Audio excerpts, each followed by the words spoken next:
À une demi-heure au sud de Beyrouth, ils sont des milliers à fuir, avec pour seul objectif, se mettre à l'abri. Mais ils sont au ralenti. La panique provoquée par les bombardements israéliens a poussé ses habitants à s'entasser à la hâte dans leur voiture, direction le nord du Liban.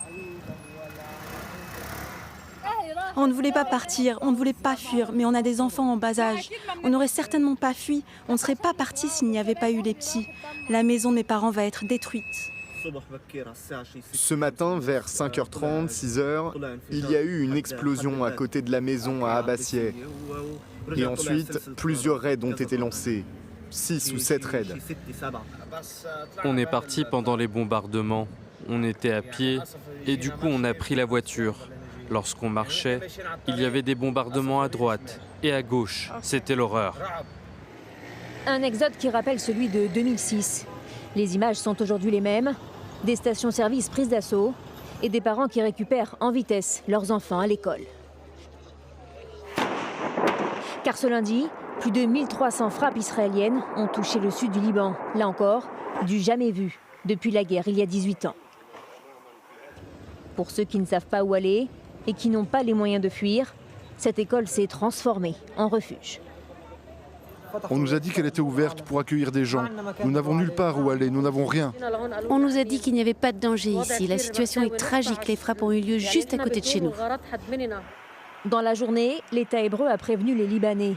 Ceux qui habitent là où le Hezbollah a entreposé des armes doivent quitter leur maison. Régulièrement, Israël accuse la milice chiite de transformer les habitations du Sud en bases terroristes avec des rampes de lancement de missiles cachées dans les bâtiments.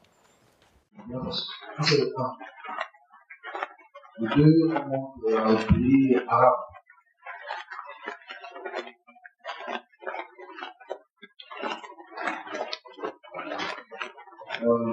Israël et les pays arabes.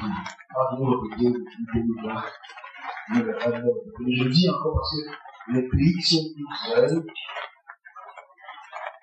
c'est-à-dire la Jordanie, le Liban, l'Irak, l'Iran, l'Égypte, les conflits qui ont commencé par là aussi, par le prévisible.